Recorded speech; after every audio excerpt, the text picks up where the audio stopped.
Buenos días, ¿cómo están? Vamos recibiendo a los primeros asistentes. Les damos la bienvenida a este taller sobre el alquiler, contrato de alquiler con opción a compra, cómo funciona eso. Estamos grabando la sesión, con lo cual luego podrán acceder a ella en el canal de YouTube. Sean bienvenidos todos.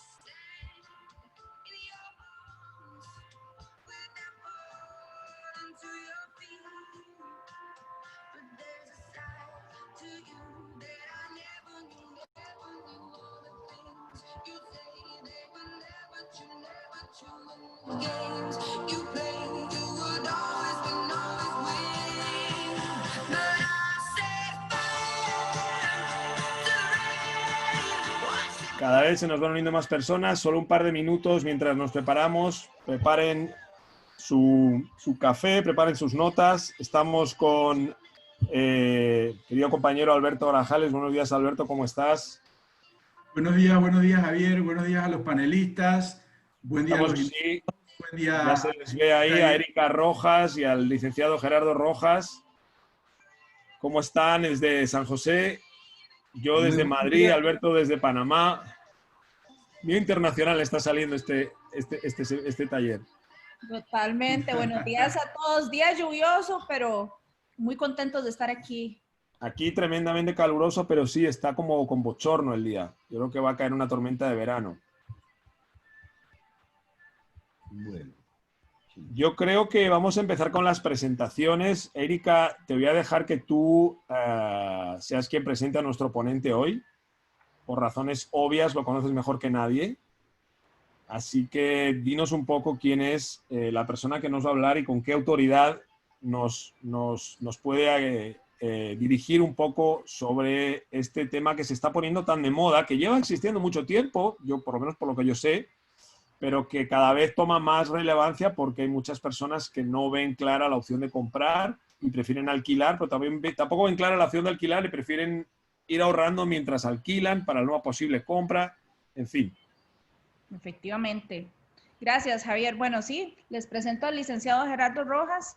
El licenciado tiene más de 30 años de experiencia en leyes, ex juez de la República, ex juez superior y con más de 40 cursos debajo de la manga, ¿verdad?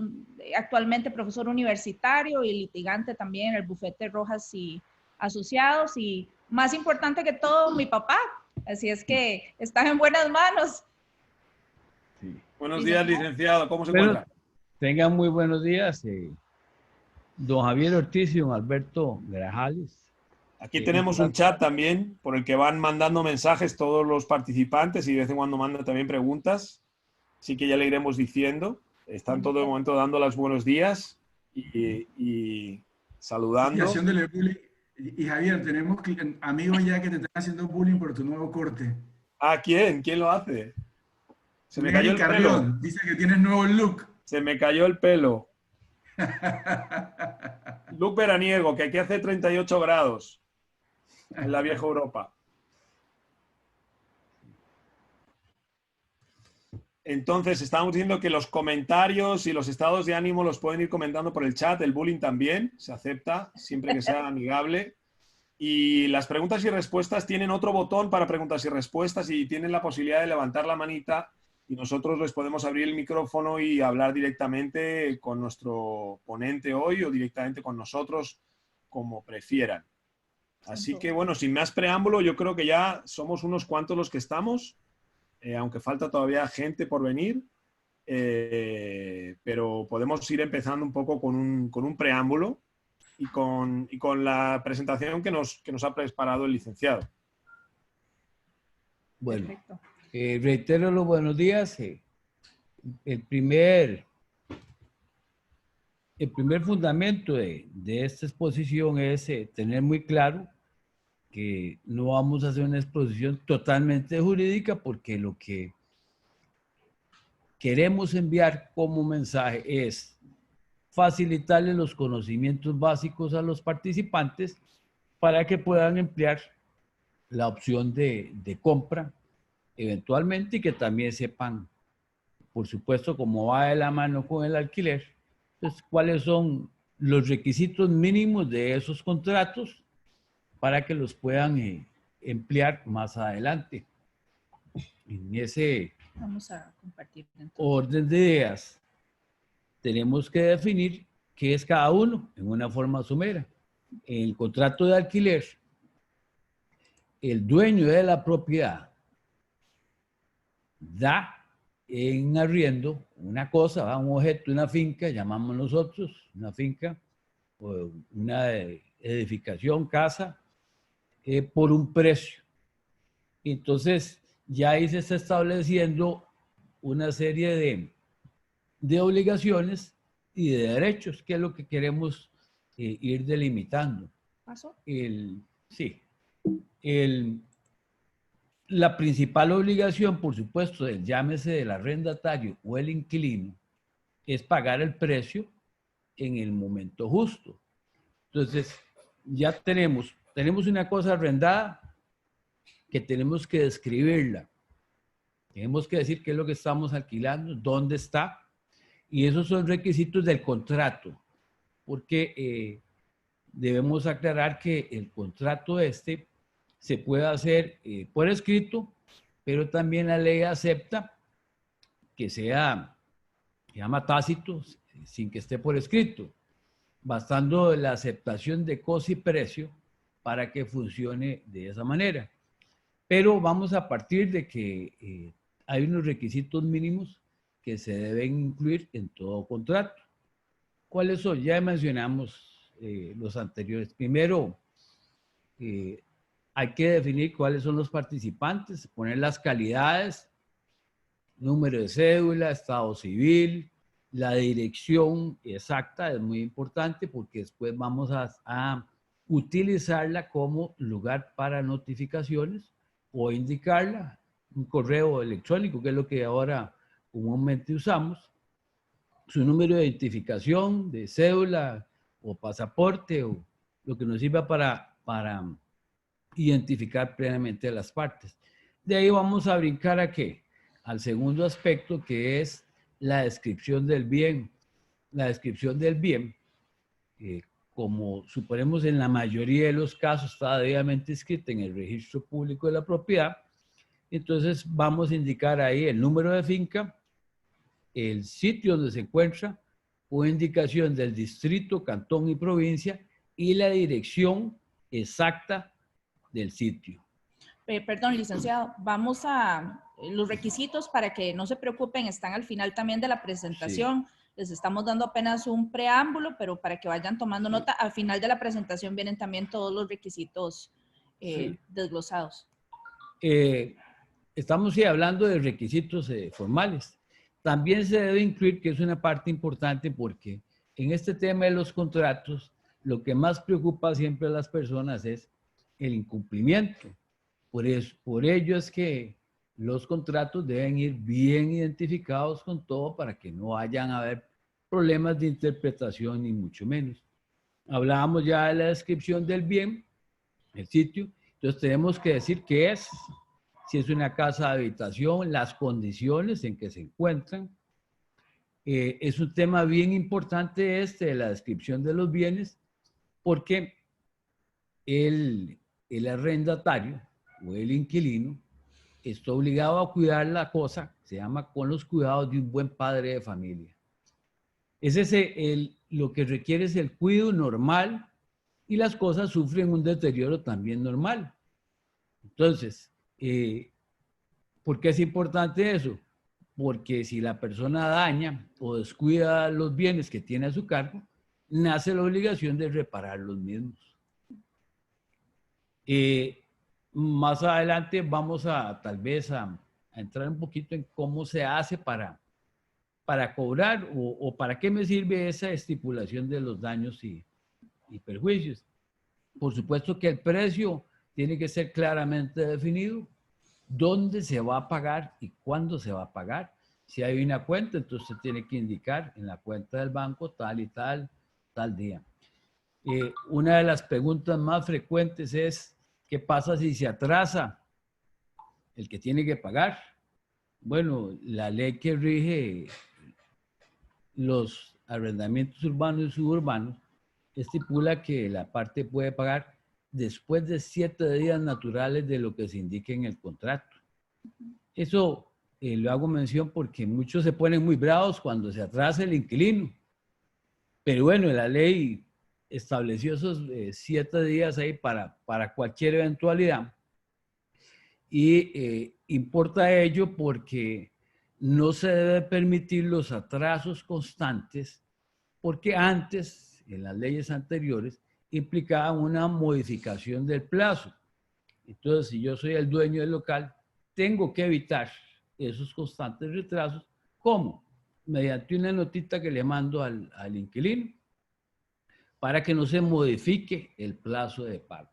Licenciado, tienen una consulta y es si esto aplica para Panamá y para Nicaragua. Los lineamientos generales sí, pero cada país tiene su legislación específica. Sí. ¿Sí? Aunque tenemos un mismo cuerpo jurídico de nacimiento en nuestras leyes, yo me estoy refiriendo básicamente a la legislación costarricense, que no difiere mucho de la de Nicaragua y Panamá. Todo esto de la teoría de los contratos es igual en Nicaragua y en Panamá, son los mismos lineamientos, pero la ley nuestra, que la que me estoy refiriendo yo, es específica en esos puntos. No entiendo. Entonces, para hacerles aquí un paréntesis y ir conversando,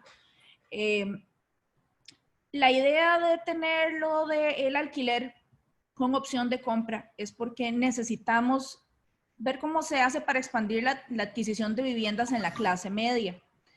¿Por qué la clase media? Porque la clase media es un porcentaje bastante alto de nuestros países latinoamericanos. En Costa Rica, la clase media baja, la que tiene más dificultad de acceso a nivel bancario para créditos y demás, son aproximadamente 312,000 familias con un ingreso mensual de 725,000 colones, que eso sí viene siendo aproximadamente unos $1,500 de todo el núcleo familiar.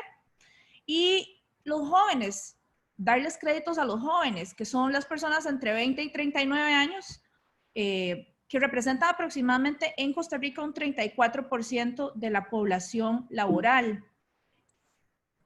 En Costa Rica es algo muy importante saber que somos un país que tradicionalmente nos ha acostumbrado a ser dueños de nuestras propiedades. Y esta expansión habitacional... Creo que eso es común en otros países de la región y está bien tirado, Erika. Okay. Y esta expansión habitacional pues se ha apoyado aquí en este país porque antes se daban muchos bonos de vivienda, todavía se dan, pero mucha gente se hizo de su casa porque tenía un pequeño bono de vivienda. En años pasados también hubo una expansión de crédito hipotecario que ahora está sostenido y antes del 2018 solo un 20% de los hogares se alquilaban, con el agravante de que es un mercado totalmente informal donde las familias no saben ni tienen ese respaldo legal para hacer un contrato. Y luego entonces cuando tratan de sacar una persona de la casa o cuando tratan de venderle la casa, se meten en problemas. Licenciado, ¿cómo considera usted esta parte de las debilidades legales en los contratos? ¿Por qué se dan? Básicamente se dan por desconocimiento de las leyes y porque la mayoría de la gente no quiere pagarle a un abogado. Siendo bien sencillo esto, porque tenemos que aclarar también que no hay obligación de hacer un contrato con un abogado. Yo puedo tener mi contrato y recoger las dos firmas, que es lo ideal, que lo autentique un profesional en derecho, porque la autenticación significa que la parte no va a poder negar que firmó el contrato, por eso se llama que la firma es auténtica. Y el otro punto importante para instar a los futuros contratantes a que hagan el contrato por escrito es que esto va exento de timbres. No hay que pagar impuestos, ni mucho menos, como en otros contratos. Entonces, es bien importante que sí haya un respaldo por escrito. Pero ahora que lo menciona, licenciado, no tienen que pagar impuestos por el contrato, pero por las rentas que yo recibo como propietario al alquilar un inmueble sí tengo que tributar. Del IVA. Es Claro. que ese es un tema impositivo, ¿ah? Un tema tributario. Lo que yo les estaba explicando es Tema los administrativo. timbres y derechos de registro que usualmente se utilizan en los contratos y que encarecen mucho los contratos también. Esos no hay que pagarlos. Pero por supuesto que ahora con la nueva reforma que se hizo, con el IVA, todas las personas que estén alquilando tienen que pagar sus impuestos. Sí. Algo muy importante es que con el alquiler, con opción de compra, vamos a fomentar un crecimiento económico y un crecimiento del mercado inmobiliario que no solo funciona en Costa Rica, sino que funciona en todos los países del mundo. Y es el hecho de que es necesaria una expansión residencial, perdón, donde pues los hogares se fraccionen. No quiere decir que se dividan las familias, pero lo normal, los hijos se van y tienen su propia casa y demás. Queramos o no, los millennials en este momento son el presente y el futuro. Por lo tanto, tenemos que entender que funcionan también bastante diferente que el resto de las personas y tenemos que acoplarnos a la actualidad. Se hizo un estudio de la Nación, en el estudio de la Nación salió que los millennials, personas que son de 1981 en adelante, para que tengan un parámetro de medida, la prioridad no es tener una casa propia. La prioridad es primero estudiar, segundo trabajar y hasta después casa propia. Por eso esta opción de alquiler con opción de compra es súper interesante para los jóvenes. Haciendo el chiste fácil, Erika, los millennials lo que tienen de prioridad es de vivir en la casa de los papás hasta que puedan y chupar del bote todo lo que puedan. O viajar. Ahora más en serio, hay mucha literatura muy interesante escrita sobre un poco la forma de consumir que tienen los jóvenes llegando maduros ya hoy en día, porque los millennials ya son gente de 30 años, algunos de 40, hay incluso algunos millennials de 50 como yo. Pero lo resume toda una frase, es tenerlo todo y no poseer nada. Así es. Quieren tenerlo todo y no poseer nada. ¿Cómo? Mediante suscripción, mediante el pago de una cuota y cuando me canse, chao. Exacto. Son gente que no le gusta o que gracias a Dios son menos acumulativos que las generaciones previas. No les gusta, son más minimalistas, no quieren tener tanto peso en la mochila. Se quieren poder mover con la mochila de un lado a otro sin tener que llevar 4 maletas detrás. Y eso, el alquiler con opción a compra es una forma de hacer una cosa y la contraria, porque yo en cualquier momento me puedo retirar y no tengo que comprar el bien, pero si en algún momento doy ese cambio en mi vida y quiero asentarme, o llega otra pandemia y me tengo que quedar en la casa durante meses, oye, prefiero poder tenerlo en una casa que sea mía y en la que me sienta a gusto y que la haya hecho mi propio hogar, no que sea un sitio de paso. Yo creo que eso, ya he leído algunos artículos que dicen que puede ser una de las cosas que cambie esta pandemia, esa actitud millennial de estar de paso en todos lados, cuando te das cuenta que de repente en algún lugar tienes que poder sentirte en casa. Así es. Y cuando ya no puedes estar de paso porque no te dejan estar viajando, ya el sentimiento nómada se va a acabar por un tiempo, la gente le va a dar más prioridad a tener un hogar.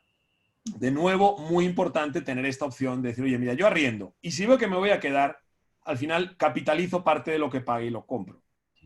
Y hay otra parte interesante de este contrato, que pues si se va a buscar un financiamiento en alguna institución, siempre le van a pedir una opción.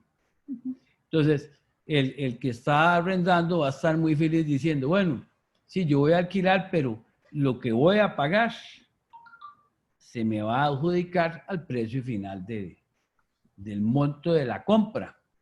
Será Entonces, un es una economía bastante llamativa para el que quiera comprar una propiedad.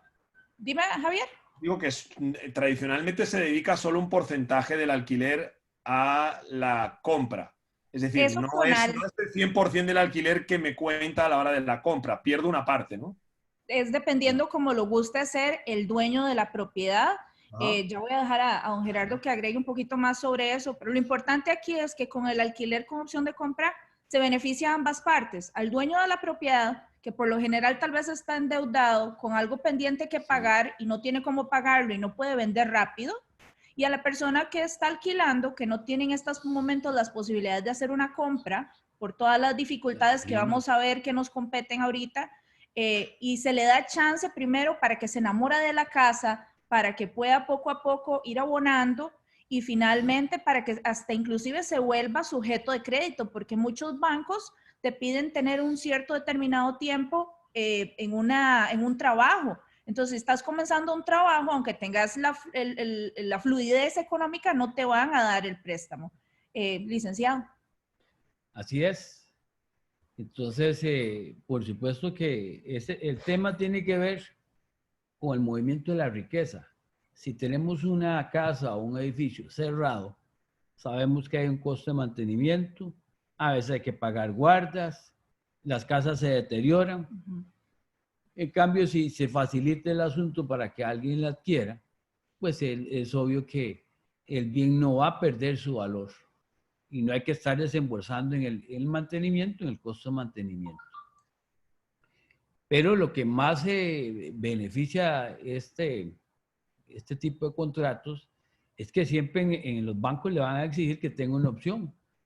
Usted no llega, salvo que fuera un crédito personal, y la gente no lo va a aplicar porque el crédito personal sabemos que tiene un interés más alto que el crédito hipotecario que se va a solicitar. Entonces hay que ir con una opción y bien redactada. Licenciado. Pero yo puedo solicitar una hipoteca con un contrato de alquiler con opción a compra. Sí. Es que la hipoteca se la va a imponer cuando usted compre el bien, porque el banco le va a prestar el dinero, pero se va a garantizar su pago con la imposición de una hipoteca. Licenciado, tenemos dos preguntas. La primera, que si cada vez que se atrasan el pago de renta a un inquilino, hay que notificarle al inquilino la no tolerancia. No. ¿No? No. Como la ley lo prevé, pero si, por ejemplo, un número es difícil porque no se ha establecido jurisprudencialmente un número mágico para eso. Pero si hay alguien que ya más de 5 veces incurre en la morosidad, hay que hacerle una notita diciéndole, señor, le recuerdo que el contrato usted tenía que pagar en tal fecha. Siempre tiene que ser fuera de ese plazo de los 7 días, ¿verdad? Eso quiere decir que si mi contrato dice que yo pago el día 30 y yo no pago los 30, si comienzo a pagar todos los meses el 3, ¿cuenta o no como atraso? Eso no es atraso porque la ley lo permite. Tiene que ser fuera de los 7 días. Pero se puede... Digamos, sí, para que hablemos de números. Tengo que pagar el primero y tengo 7 días naturales para hacer el pago. Serían 8, el día 8 estaría yo todavía con plazo. Si empiezo a pagar los 9 y los 10, y a ese es el plazo que tenemos, como decimos nosotros, tenemos que matar ese plazo para que no se me modifique en la cláusula del contrato del tiempo en que hay que pagar. Ahí es donde se le hace la nota, es una nota de lo más sencillo posible. Señor tal, le recuerdo que su plazo para pagar es estipulado en el contrato, por supuesto, es el día tal. Y le puede poner expresamente el hecho de que usted haya pagado en forma extemporánea, no significa que le estamos dando el beneplácito de extensión del plazo. Algo así sencillo. La otra pregunta sería la ventaja para el vendedor. Desde el punto de vista comercial, voy a contestar y si vos querés agregar. Desde el punto de vista comercial, si yo soy el vendedor de una propiedad y me urge venderla porque le debo el dinero al banco, el hecho de tener una persona alquilándome con opción de compra me asegura un ingreso mensual durante un plazo que normalmente son 3 años. Y adicionalmente, la seguridad o la casi seguridad que después de 3 años el bien ya yo lo voy a poder vender a esta persona. Pues le quita de encima el peso a uno de estar pagando una cuota bancaria, especialmente en estos tiempos. Si yo no debo la propiedad y la tengo igualmente desocupada y alguien la quiere ocupar, pues eso ya es ganancia porque los bienes desocupados se deterioran y eso es un mayor costo también. ¿Qué más, licenciado? Sí, y habíamos ya tocado el tema del pago de los impuestos. Los impuestos siempre, aunque esté desocupada la casa, hay que pagar impuestos municipales, que son recolección de basura, frente a calle, luz, todo eso. Pero aquí impuesto de contribución urbana se llama aquí. Sí, y hay un tema interesante en esto porque es el tiempo por el cual debo fijar la opción. La ley no habla de tiempo, pero tampoco podemos hacer una opción para alguien que va a ir a solicitar un crédito a un banco diciendo, sí, te voy a dar una opción por una semana o por 15 días, porque los bancos no duran eso, duran un poquito más. Entonces, el común denominador más o menos va de los 2 meses a los 3 meses. Ahora los bancos también hay que reconocer que han mejorado mucho en la prontitud del trámite, pero el tiempo recomendado más o menos puede ser ese. Yo iba a decir que en el tema que habló de los retrasos en los pagos de las rentas, se puede estipular en el contrato que más de X retrasos le hacen perder lo acumulado o el derecho a la compra del bien, ¿no? Como multa. Sí. Nosotros llamamos a todo lo que prevé los incumplimientos, se llaman cláusulas penales. Entonces, ¿qué pasa ante los incumplimientos de pago, de cuidado de la casa, de pago de los servicios? Y entonces, el castigo, porque es un castigo, sí lo debe estipular usted muy bien en el contrato. Bueno, ¿qué pasa con las cuotas que se pagaron? Si se faculta, lo que tiene que ponerse es que esa reiteración de incumplimientos faculta inmediatamente para exigir el desahucio. Y si había estipulado que esos dineros eran para la futura compra, por lo general esa es la cláusula penal. Esos dineros quedan a beneficio del arrendador. Alberto, tenemos ya varias preguntas. No sé si son al caso de lo que estamos hablando o las quieres hacer un poco más tarde. Erika, ¿cómo quieres seguir con la presentación y vamos tocando las preguntas? Con las preguntas. Evacuemos las preguntas de una vez, ¿sí? Bueno, listo. A ver, tenemos varias preguntas muy interesantes. Vamos a ver, la primera, dice Ronald, los contratos de alquiler los regula la Ley General de Arrendamientos Urbanos y Suburbanos. Los alquileres con opción a compra, ¿los regula alguna ley específica? Tengo entendido que es acuerdo entre ambas partes. Se acuerda un enganche o adelante de prima y se acuerda el monto a reconocer del pago de alquiler o precio de venta. Entonces la pregunta sería si hay alguna entidad que regula esta ley específica. No, entidad no hay. La normativa o las leyes que regulan esto, el alquiler es la Ley de Arrendamientos Urbanos y Suburbanos. Y el contrato en sí, el de la opción, se rige básicamente por las normas del Código Civil. Y es la misma tónica, el mismo formato para cualquier contrato que se firman todos los días en miles de partes del mundo. ¿Cuáles son? Bueno, que tengo que tener un objeto lícito, que tenga que respetar la buena fe en los negocios y que esté enmarcada dentro de lo que prevé la ley o lo que me permite. Y es como cualquier contrato. ¿Cuál es la diferencia entre la opción y el contrato ya de traspaso? Bueno, que la opción lo que va a prever y lo que debemos de describir es las condiciones en que se va a hacer el futuro traspaso. Esa es básicamente la tarea de la opción. ¿Cuáles cosas son las que tenemos que poner? Por supuesto, el precio, el monto del precio. Vamos a tener que poner el tiempo de duración. Vamos a tener que poner quién va a pagar los gastos de traspaso. La formalización lleva un costo y hay que pagarle a los abogados, a los notarios. Y hay que pagar timbres, impuestos de traspaso, todo eso. Es en el momento de la compra. En el momento de la compra. Pero lo tenemos que indicar en el contrato de opción. La ley prevé que cuando las partes no se ponen de acuerdo en quién va a pagar las cosas, dice, si hay hipotecas que había que cancelar, constituidas por el dueño, todos esos gastos los tiene que pagar el dueño. La constitución de las nuevas hipotecas las paga todo lo que tiene que ver con la deuda y el adquirente. Y el traspaso en sí, si no se pusieron de acuerdo, se paga por mitades. En la práctica, ¿qué es lo que se hace? Que el que compra siempre paga todo. Pero por supuesto que es un tema muy importante porque dependiendo del monto, y si estamos hablando de viviendas de clase media, estamos hablando que en este momento inclusive le dan el bono, si no pasa creo que de 65 millones de colones.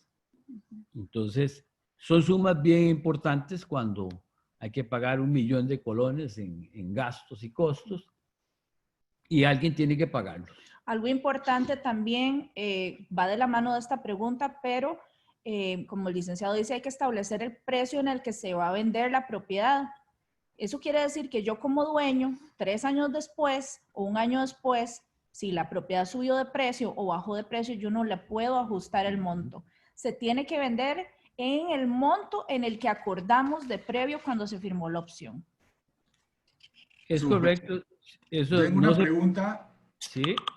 Sí, tengo una pregunta que es más comercial. Quizás, Erika, tú nos puedes ayudar. Gabriela, a ver si entendí. Se hace un contrato de alquiler común y corriente y al final del contrato se hace un contrato de venta donde se le descuenta lo que ha pagado los 3 años. ¿O se hace una vez cuando se pasa al inquilino? Ok, vamos a poner un ejemplo real. Yo, Erika Rojas, voy a alquilar una casa, la casa me gusta y pido que me den la opción de comprarla. Entonces, en el momento que se me hace el contrato de alquiler, viene junto a ese el contrato de opción de compra. No es que es una extensión al contrato de alquiler, es casi, y tal vez legalmente me va a corregir el licenciado, es casi 2 contratos pegados, pero son diferentes, solo que van hechos en el mismo momento que se firma el contrato de alquiler. Sobre el tema de cuánto va para la prima o etcétera, eso es negociable. Javier lo decía muy bien, se acostumbra que des una prima y luego de los alquileres se te descuente un porcentaje. Hay otra gente el 20% o así, ¿no, Erika? ¿Qué es lo que se acostumbra? Como quieran. De hecho, muchas de las constructoras actualmente, los desarrolladores están dando que todo tu alquiler se vaya 100% para la prima para que no tengas que desembolsar nada. Entonces, eso queda a decisión del dueño de la propiedad. Sí, pero de lo que de tu experiencia, yo he visto varios que daban como el 80, ¿no? El 80%. Aquí en Costa Rica, inclusive yo hice una compra así hace años. A mí sí el 100% del alquiler me lo daban para la prima de la casa y no tuve que poner ningún front payment. Pero se establece un tiempo máximo, ¿no? Para ese periodo de ejercer la opción de compra. Hay que establecer el tiempo. Normalmente las personas alquilan por 3 años aquí en Costa Rica y normalmente ese sería el plazo, ¿no? La opción siempre va por 3 meses más o menos. Sí, tengo una pregunta. Sí, más o menos siempre lo que se acostumbra en la opción son 3 meses. Aquí el problema viene, eso lo tendrán que definir las partes. Bueno, porque va a salir de la conversación y de las posibilidades de financiamiento que tenga el comprador. Entonces, ¿cuál sería la pregunta más bien aquí importante? Bueno, ¿qué pasa si cumplió el plazo, sea de 3 meses, 6 meses, 1 año, o el que se le dio? El futuro comprador no puede comprar. Y quiere extender. Y quiere extender.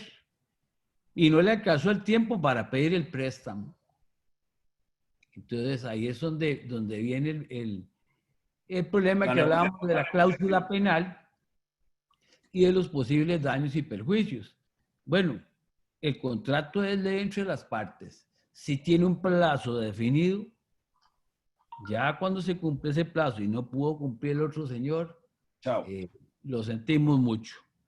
En algunas ocasiones se estipula que si el futuro comprador logra comprobar que ya tiene todo listo en el banco, que le aprobaron el crédito y el que va a trazar es el notario que tiene que hacer el préstamo, pues parece ser como que sería como muy grosero, que si el señor tiene todo y la culpa no es de él, sino que es del banco y él ha accionado con tiempo, parece muy grosero que vaya a perder sus dinero, sus primas, porque se venció el plazo. Por eso el plazo es bien importante y calcularlo muy bien para no estar tampoco haciendo renovaciones.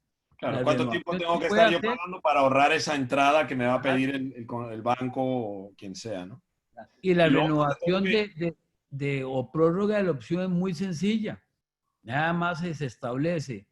Nosotros acordamos extender el plazo de la opción por 2, 3 meses más y todas las demás cláusulas quedan vigentes.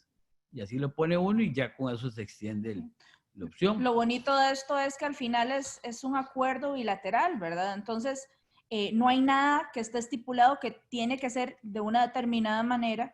Las condiciones de esa opción quedan a disposición del dueño y del futuro dueño y arrendatario. No, y que el dueño quiere vender y el arrendatario normalmente quiere comprar. Y si no quiere comprar, pues no pasa nada, no tiene obligación, ahí quedó su alquiler y se va a otro. Ahí quedó su alquiler. Foro, les cuento que estamos recibiendo ya preguntas bien específicas que yo creo que son muchas que no vamos a poder contestar, pero ya son preguntas que si... Vamos a por ellas. Que se pueden hasta cobrar porque ya son consultas legales, pero las estamos haciendo como valor agregado. Bueno, yo iba a sugerir, creo que hay un modelo de contrato colgado en la página, pero es de contrato de alquiler. No sé si igual se podría poner un modelo de contrato de alquiler con opción a compra simplemente para que sirva de ejemplo. Sí. La pregunta, hay varias preguntas. Siguiendo la línea de Javier. A ver, la primera pregunta es, ¿son 2 contratos entonces? ¿Uno de alquiler y otro por la compra? Es correcto. Si son, hasta los puede hacer usted en papeles separados. Sí. Sí, lo ideal es que si me le están dando el contrato, pues lo hago en uno solo. Y tengo una parte del todo lo de alquiler y el otro de la opción. Belleza. Entonces vamos, Erika, a contribuir con eso y a ponerlo como valor agregado en la plataforma para ayudar a nuestros clientes. Eso lo vamos a colocar en la zona de la home donde tenemos los tips y las ayudas, herramientas al sector. Sí. Ahora es importante, puede haber un borrador de una opción de alquiler con opción de compra, más eso tiene que tener la validez siempre estar por lo menos autenticado por un notario, porque como aquí explicaba el licenciado, eso me garantiza que el día de mañana en la corte, la persona que firmó no pueda ir a decir, no, esa no es mi firma. Y a me lleva a la siguiente pregunta. Nos pregunta Carlos, ¿puede el inquilino prominente comprador subarrendar el inmueble antes de formalizar la compraventa? No, señor, es totalmente prohibido. Y no solo subarrendar, existe también la cesión del contrato, que puede ser parcial o total. Y todo eso está expresamente estipulado en la ley de arrendamientos y es prohibido. Esta ley nació como respuesta a que antiguamente llegaba un inquilino, alquilaba en una suma, digamos, cómoda, se quedaba un tiempito y después empezaba a subarrendar y ganaban más que el dueño de la propiedad, lo cual es algo ridículo. Y ahí es donde ya sí me interesa comprar. Si ya tengo la propiedad arrendada y me renta a mí, se la compra al dueño y me quedo con ella. Y eso es prohibido. Lo que me lleva a la siguiente pregunta que nos pregunta Inari, que yo creo que es muy relevante a nuestra audiencia. Erika, ¿cómo quedarían las comisiones de los corredores? ¿Cuánto se cobraría en este modelo de negocio? Bueno, eso es súper importante. Lo he visto de diferentes maneras. Localmente, aquí en Costa Rica, el promedio que cobra un corredor es el 5% cuando se hace una venta de una propiedad y cuando es un alquiler, lo que cobra es uno de los meses de alquiler, que por lo general lo cobra anterior, bueno, en el momento que se firma el contrato de alquiler, normalmente se dejan lo que se llama el depósito. ¿Hay algo importante para los... Ajá. Por la misma línea, Alonso Chamorro nos pregunta, ¿qué pasa con las mejorías o las mejoras que se hagan en el término del contrato si no se ejerce la opción? ¿Qué pasa? O sea, si se hacen mejoras en la propiedad, ¿qué pasa con las mejoras? Licenciado, esa es Sí. suya. En el caso de las mejoras, por eso hay que establecerlo, porque hay diferentes tipos de mejoras. Hay unas mejoras que se llaman necesarias, que hay que hacerlas siempre. Ese tipo de mejoras o concurren a favor, o más bien debe pagarlas el dueño, ¿no? Que son las de conservación estricta, y las otras que para no hacer muy extenso el asunto ni muy complicado, las llamamos de adorno o de lujo. Entonces, si yo invierto en eso, a sabiendas de que la cosa no es mía, puedo perder esas mejoras.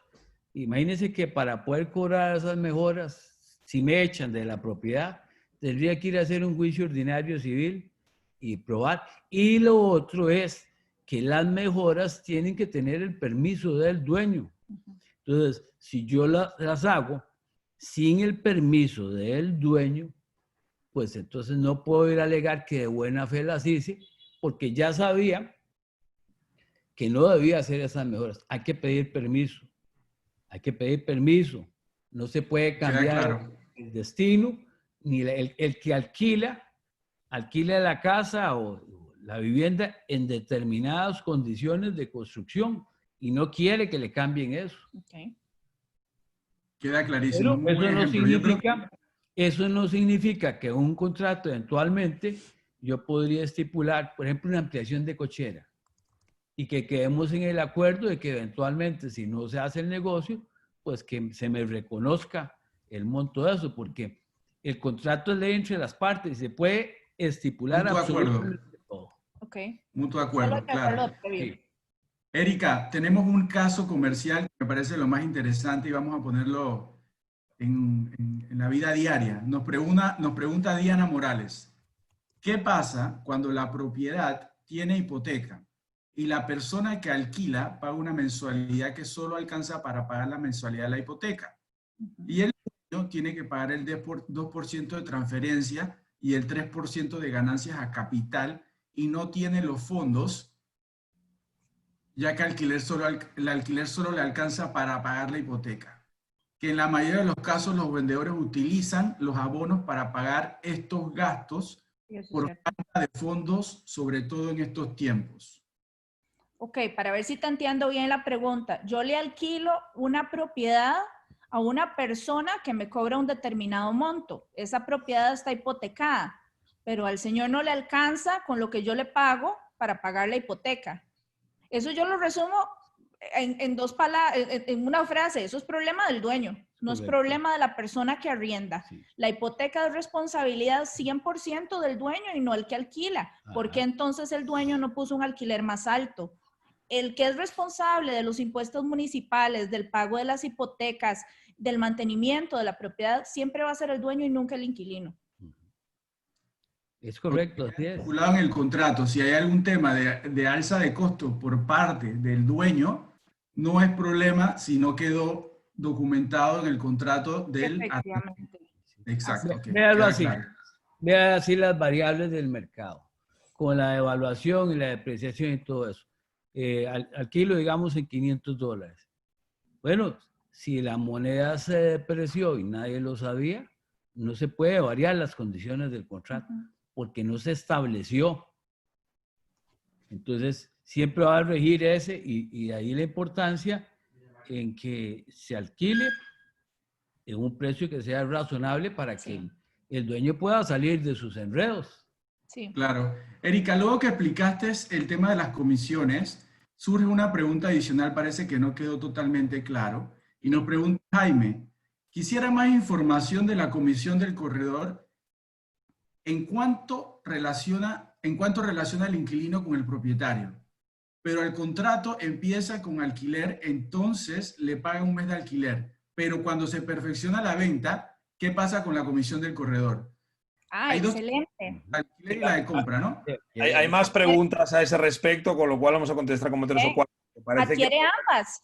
Yo al ser el corredor de bienes raíces te conseguí un cliente que no solo te va a alquilar, sino también te va a comprar. Entonces me vas a pagar el mes que me corresponde por conseguirte un cliente que te va a alquilar. Y en el momento que ese cliente te compre, esa comisión corresponde también al corredor de bienes raíces, porque sigue siendo el mismo cliente.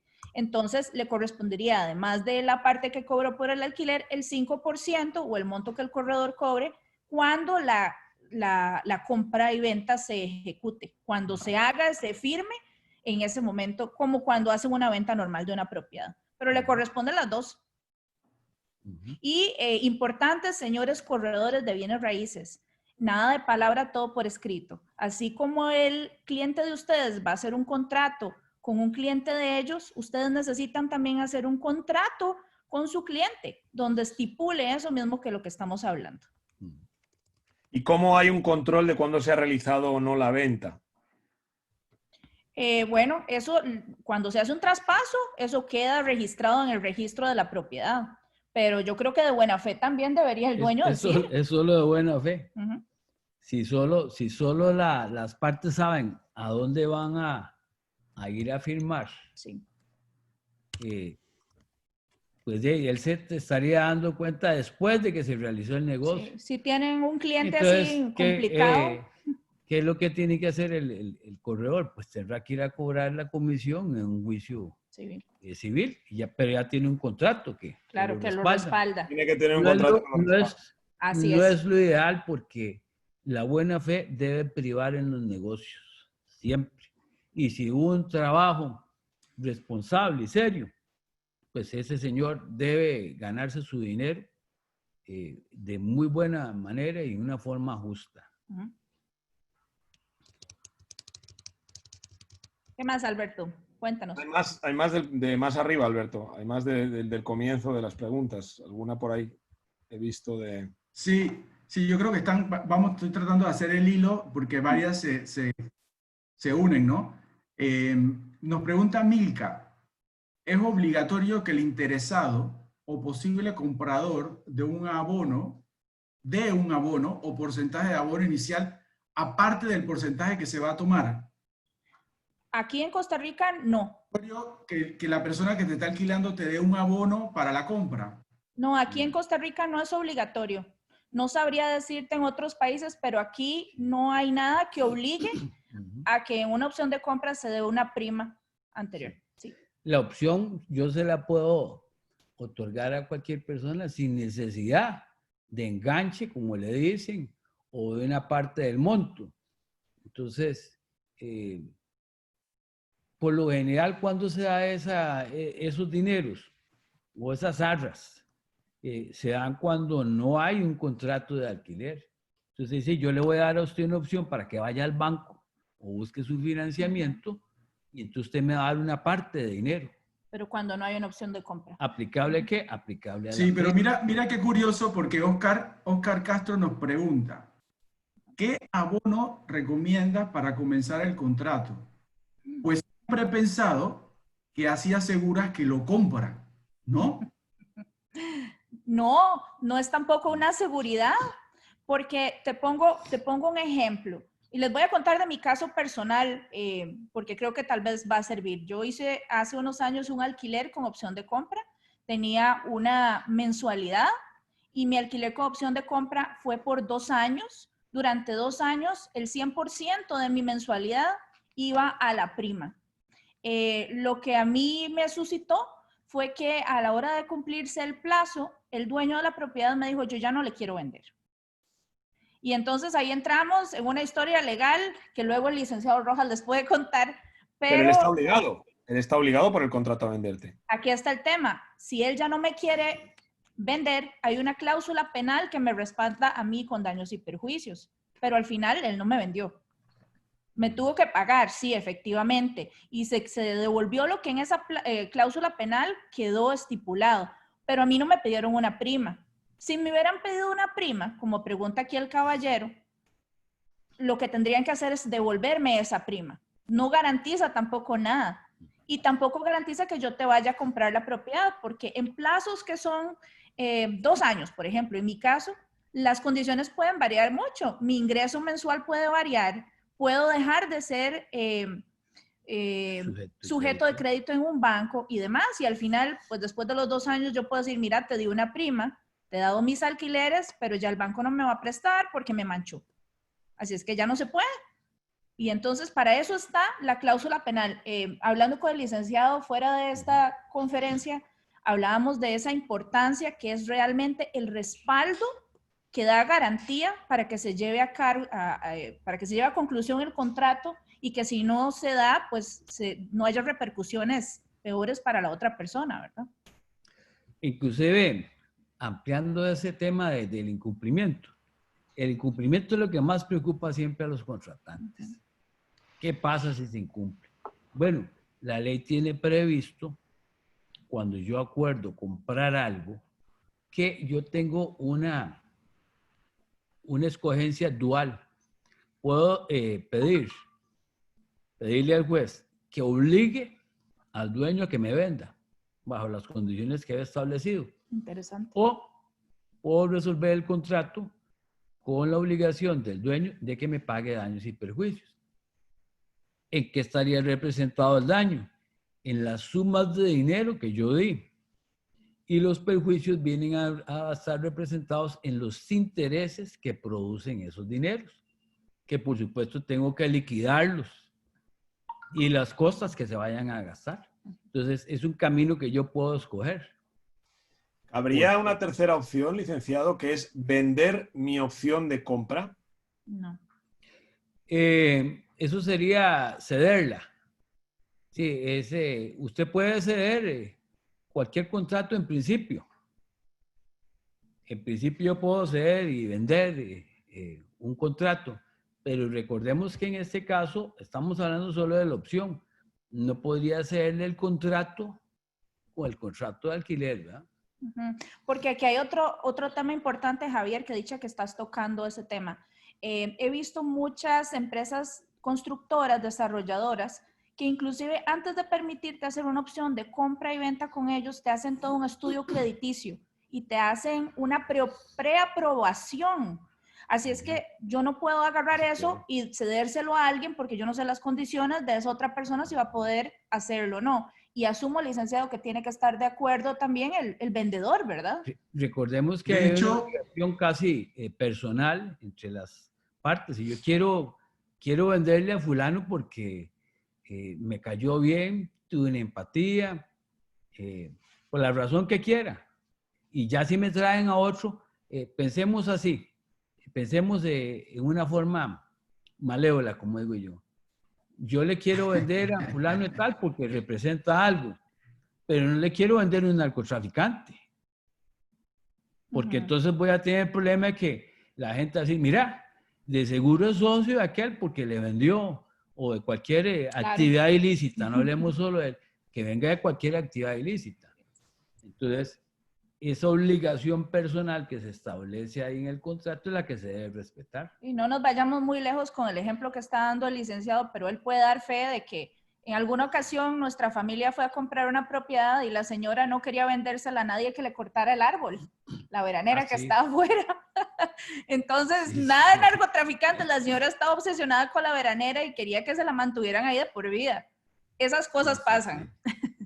Erika, mira que tenemos un punto bastante interesante de Rodolf Arias, que dice, si no se paga una prima al principio, entonces es simplemente un alquiler. No le das garantías al vendedor. Es un punto de vista, ¿no? No, es que una cosa es el alquiler y estamos hablando de que es un contrato, por eso dual. Hago el contrato de alquiler y doy la opción de una vez. Y no necesito dar la prima. ¿Por qué? Porque vamos a estipular que las mensualidades que se van a pagar van a ser abonadas a la prima en el porcentaje en que establezcan las partes. Lo que está de garantía. ¿Sería ilegal pedir, pregunta Inari, ¿sería ilegal pedir una prima, un abono o una señal? Para nada. Se puede pedir y pueden pedir lo que quieran. Es que al final es lo bonito de esto, es que es un acuerdo de dos personas o de una empresa y una persona, y son dos contratantes que pueden hacer el contrato como gusten. Esa es la belleza de esto. Y a lo primero que dijo el caballero, claro, el respaldo es la parte de la opción de la compra, que la garantía, que es lo que la va a hacer cumplir, pues esa cláusula penal. Si yo alquilo mi casa durante 2 años y soy yo la que se quita y no quiero comprarla, pues perdí todos los alquileres de esos 2 años y se los dejó el dueño. Entonces, ¿el dueño qué perdió? El dueño no pierde. No pierde. Lo interesante del asunto este es que el dueño no va a perder porque está recibiendo dinero. Licenciado, tengo aquí una que en teoría es para mí, pero yo se la paso a usted a ver si la puede contestar, porque yo no me la sé. Dicen, en España está regulada de alguna manera por ley los alquileres con acción a compra. Lo que yo intuyo, porque no soy especialista en la materia, no soy especialista en legal, es que hay una especie de ley de leasing, que es la que lo regula. Yo creo que se rige como un contrato de leasing, pero estoy suponiendo. Yo le voy a robar la respuesta al licenciado. Hay una figura legal en España, que de hecho es a donde empiezan a hacer, que se llama leasing inmobiliario. Eso creía yo. Eso no existe aquí todavía en Latinoamérica y inclusive entiendo que en España hay una ley diferente que lo regula, que no es la de arrendamientos urbanos. Pero no, es similar a la de los autos, porque en realidad es un alquiler con opción a compra, es la definición del leasing en español. Sí. Entonces, aquí en Latinoamérica no existe aún, pero en España sí. Estuvimos leyendo sobre el tema y lo vi, me llamó mucho la atención. De hecho, hay una propuesta de varias personas acá en asamblea para que se vuelva toda una, ¿cómo lo llaman? ¿Figura legal? Una figura Panamá legal. También. Yo tengo un amigo que está involucrado en esa... Interesante. En la y es que esto, inmobiliario. Lo importante de esto, me imagino que debe ser igual en Panamá y en Nicaragua, pero el problema de esto ha sido la informalidad con la que se manejan los contratos, o que no se hagan contratos, y entonces luego el dueño de la propiedad o el inquilino están que se arrancan el pelo porque no hicieron las cosas bien desde el inicio. Aquí hay una que lleva tiempo también encima sin contestarse, pero que me parece interesante. Dice José Porras, dice, si al dueño de la propiedad le urge vender, la opción de alquilar con opción de compra será un problema. Si se la quiere vender a otra persona que no es el inquilino que tiene, sí, porque ese inquilino tiene prioridad, correcto. Y algo importante, no lo pueden echar. El que va a comprar está aceptando que es el inquilino, y para poder echarlo, por así decirlo, aunque suene feo, porque es contra la voluntad, tiene que hacer unas diligencias de prevención de desalojo. Sí, si tú quieres vender rápido, el alquiler como opción a compra no es opción. Y también, recordemos que estábamos hablando de la cláusula penal. El inquilino podría decir, no señor, yo tengo un contrato a 3 años, me voy a ir, sí, pero entonces, o me echan, pero entonces le voy a cobrar el resto del tiempo que tenía que estar ahí. Habría que establecer los daños y perjuicios. O la puede comprar, pero está obligado a vender en los términos del contrato que ya tiene el inquilino. A dejarse el inquilino, pero eso me imagino que queda establecido también en el contrato por eso, previo. En el contrato se llama una cláusula de exclusividad. Se establece que es que ambas partes se comprometen. El vendedor se tiene que comprometer ¿a qué? A vender, sí, a traspasar el bien bajo tales condiciones. Y si yo soy el inquilino y cumplo con lo que tenía estipulado en el contrato, hablábamos de que podía pedir la ejecución forzosa del contrato. Licenciado, una consulta que creo que va a aclarar también lo que nos acaban de preguntar.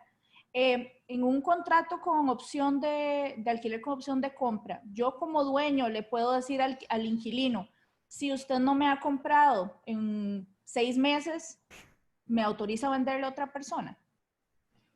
No tengo que pedirle permiso. Si automáticamente se vence la opción de venta, yo puedo venderle al que me plazca. Okay. Porque no hay una exclusividad. Okay. Si no logramos la prórroga del contrato, yo soy libre para vender. Tenemos una consulta que se hila, porque son varias personas que nos están preguntando lo mismo. Ninosa y Diana, estas son preguntas. Hola Ninosa, ¿cómo estás? Es vecina mía. Que vienen desde Panamá. Ajá. Nos preguntan, yo tenía entendido que para un alquiler con opción de compra, el comprador debe dar al menos el 10% de la... De ahí sale la comisión del corredor y lo demás para el dueño. De ahí en adelante siguen los términos del contrato. Eso nos lo dice Diana. Tony Nosca nos dice, ¿cómo se puede cubrir el corredor para cobrar su comisión por la venta de la propiedad si el contrato de alquiler con opción a compra es de 3 años? Las preguntas creo que vienen por el mismo concepto de la comisión, qué se cobra, cómo se cobra y cómo se estipulan los términos en un contrato de alquiler con opción a compra. Voy a responder la primera y me ayuda con la segunda. Con respecto a la primera, entiendo que la señorita es de Panamá. Yo no estoy segura si existe No, alguna ella es tica. específica. Vive en Panamá, pero es tica.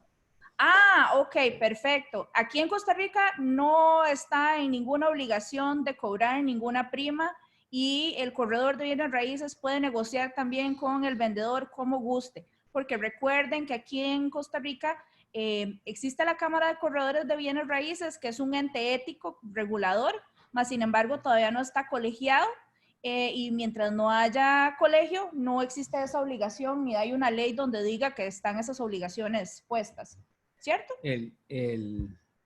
La forma, digamos, de cubrir la labor del corredor sería que en el mismo contrato se estipule que cuando se vaya a hacer el traspaso, se gire un cheque, porque hay un plan de pago, ¿verdad? Muchas veces. Un cheque de tanto para pagar los honorarios del notario, otro cheque para los gastos de la escritura, si hay cancelaciones también.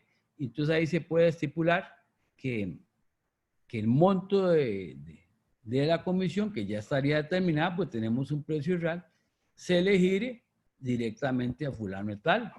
Entonces eso obligaría a que el corredor tenga que estar presente el día de la escritura. Buena idea. Pero eso es poniéndolo, insertándolo en el contrato. Siempre el corredor está a la buena fe de las partes. Muchos ya cuando quieren dicen, no, este corredor, ¿cómo va a ganar tanta plata si no hizo nada? Al hilo de eso, Hans Brandford nos introduce un concepto interesante. Dice, si los alquileres se rebajan del precio de venta, ¿no debería rebajarse la comisión del alquiler de la comisión de la venta que cobra el corredor? ¿Me explico? Recuerden que la comisión es exclusiva de la persona, del dueño. Entonces a él es el que le corresponde pagar.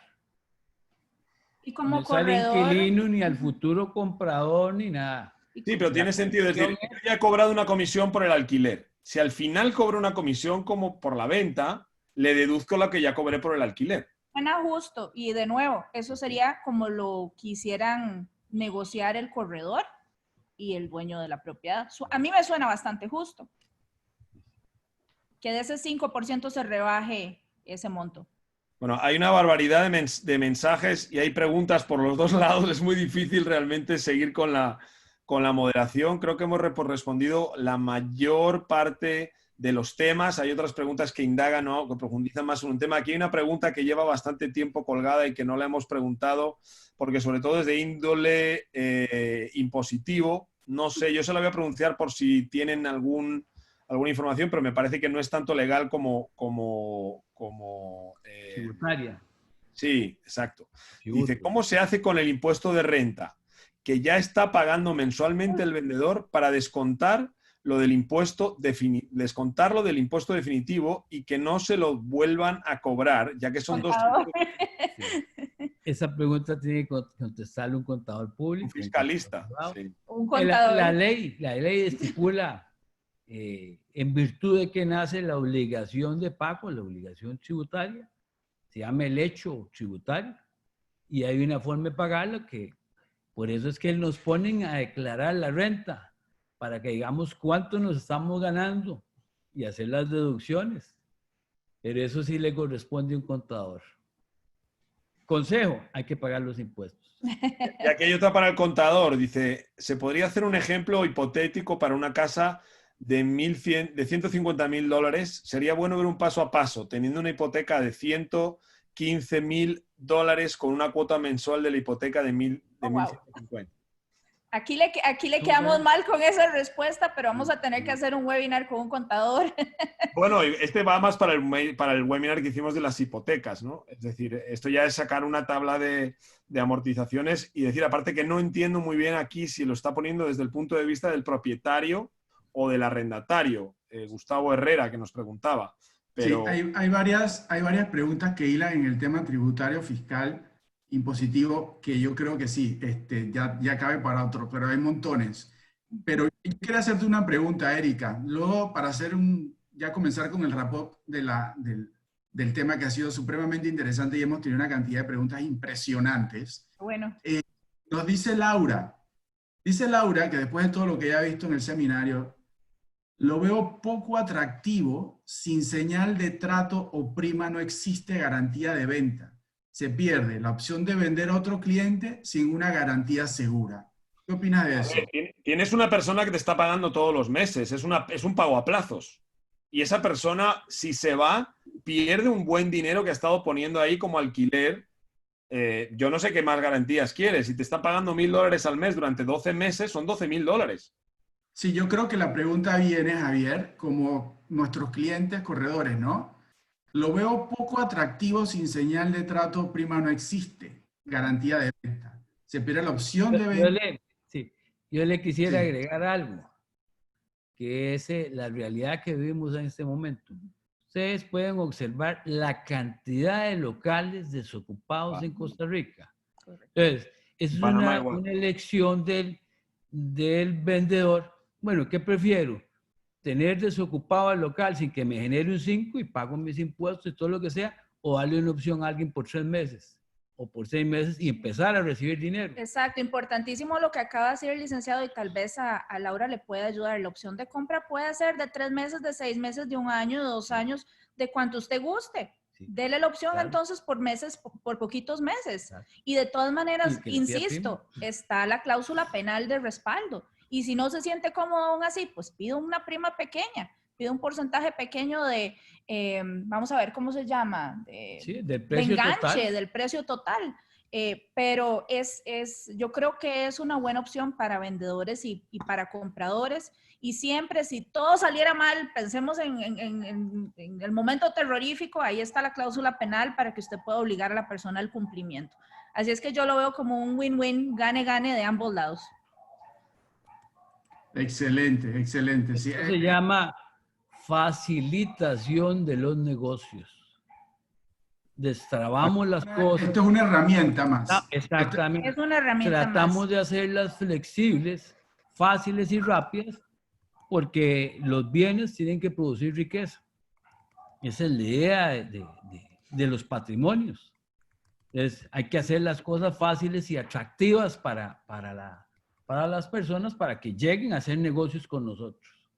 Sí, yo añadiría que yo como corredor debo conocer absolutamente todas las opciones que están allá afuera para asesorar correctamente al cliente. Si eso lo tengo en mi caja de herramientas como una opción, obviamente voy a hacer un mejor trabajo profesional en cuanto a lo que es corretaje de bienes raíces. Entonces, quisiera agregarle algo más a este tema de la importancia de esta herramienta. Es que estábamos hablando, por lo menos yo estaba hablando, introduciendo de mis conciudadanos costarricenses. Pero ¿qué pasa cuando viene una persona del exterior? También. Que tampoco le interesa como vivir mucho aquí. O viene y está 6 meses, ¿sí?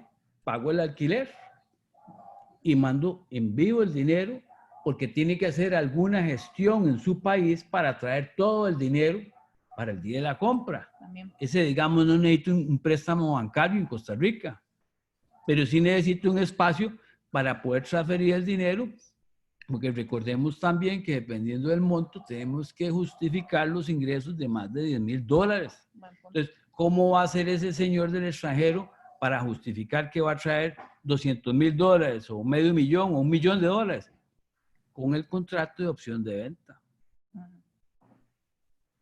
Y eso me llevaría a decir, si a mí me preguntan, digo, no, este contrato vamos a hacerlo mejor en escritura pública, se lo hago debidamente certificado para que incluso lo llevo a apostillar al Ministerio de Relaciones Exteriores para que se autentique la firma del notario. Y entonces es un documento que lo puedo poner en cualquier parte del mundo y puedo obtener cualquier beneficio. Una última pregunta que me parece que es algo que no hemos terminado de tocar y que dice, bueno, no sé si ya lo colocaron, en realidad sí lo hemos colocado, pero no de esta forma que lo plantea.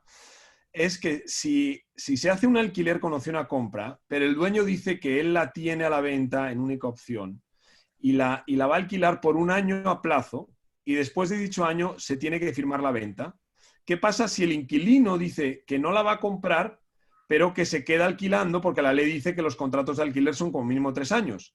Entonces esa persona no puede sacar de la propiedad al inquilino por incumplimiento del contrato de alquiler, aunque no haya ejercido la compra. Sí, lo que pierde es el derecho a ejercer, a comprarla. Claro, pero el inquilino la venta porque tiene bicho, porque claro, tiene animal dentro, la conchita. Sí. Claro, él cumplió. Y de hecho, ¿cuál es la pérdida para el inquilino? De que esos dineros ya no van a ir a una opción de venta. Y para el vendedor.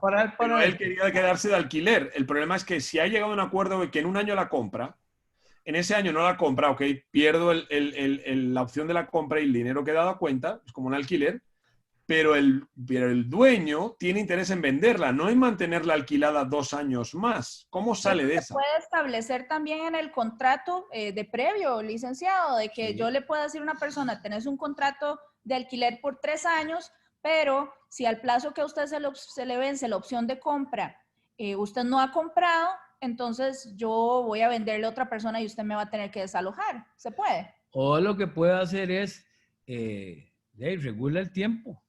Regula el tiempo del contrato. Pero no puede ser inferior a 3 años por ley, ¿o sí? ¿Sí puede ser inferior a 3 años? No, es hasta por 3 años. Hasta por 3 años. Sí. Luego ¿Tendría que negociarlo de previo y ponerlo ahora, por escrito? Si a mí me preguntan, digo yo, bueno, ¿qué podría hacer para ayudarle al inquilino a que me compre? Le pongo la cláusula penal. Le pongo, señor, si usted cumplido el plazo no me compró, va a tener que pagarme un 5 o un 10% de multa del total. ¿Por qué? Porque le di una exclusividad que usted no respetó. Muy bien esa. Y entonces eso obligará al inquilino bueno, y si no quiere, ya tengo inmediatamente una forma de cobrarle a ese inquilino el tiempo perdido. El tiempo perdido. Bien. Eso lo aprendí hace muchísimos años en mi clase de leyes, aunque no lo creas, estudié leyes. Sí te creo. Una de las pocas cosas que se me quedó fue que siempre hay que tener una cláusula de salida establecida en cualquier contrato. Eso es básico, y si partes de esa premisa, te va a ir bien con cualquier contrato. Bueno, Alberto, nos ha pasado como en muchos otros seminarios que el tema se va volviendo cada vez más profundo y más interesante y la gente se anima al debate y a la participación y nos quedamos con un montón de comentarios y de preguntas sin responder, pero tampoco podemos eternizar el tiempo del magistrado y nuestro propio tiempo y el de nuestros asistentes. Hemos sobrepasado ya la 1:15 de conversatorio, de exposición. Yo les invito a que compartan o vean de nuevo la sesión de hoy, el taller. Va a quedar grabado y lo subiremos al canal de YouTube de Encuentra 24. Nos buscan en YouTube en Encuentra 24 o en el blog, news o noticias Encuentra 24. Alberto lo ha colgado también ahí en el chat y les vamos a mandar un link por email. Les agradecemos a todos su asistencia, sobre todo a Erika y a su padre, el licenciado Gerardo Rojas, y a Alberto. Te dejo a ti, Alberto y Erika, para despedir. Yo me despido y les deseo un buen día y feliz semana. Gracias. Gracias, Javier. Oye, mira, que mi expectativa del seminario era, para ser honesto, me pareció que iba a ser algo más rígido y más teórico, pero ha sido todo lo contrario, muy comercial, muy ameno, con casos reales, preguntas interesantísimas, respuestas aún más interesantes. y queda como dicen ahora, esto es el next normal, este es el próximo normal, es una herramienta poderosa que bien utilizada nos va a ayudar a hacer negocios. Así que me queda solamente agradecerle a Erika y a su papá. Muchísimas gracias de nuevo, licenciado. Felicitaciones por la extraordinaria hija. Un placer, estamos a sus órdenes. Y gracias a todos los que nos han acompañado. Hemos tenido visitantes de Chile, Nicaragua, Costa Rica, Panamá. Éxito total. Agradecidos a todos los que han participado. Y la próxima webinar que va a estar mejor. Muchas gracias a todos. Gracias. Quedamos para servirles. Cualquier consulta, ahí están los teléfonos y el correo electrónico del bufete para que puedan contactar al licenciado. Gracias.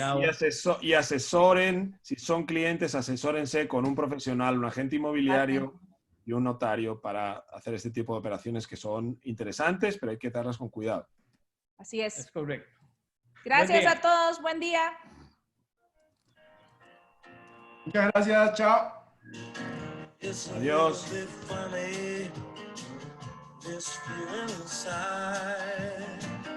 I'm not one of those who can easily hide. I don't have much money, but boy, if I did, I'd buy a big house where we both could live.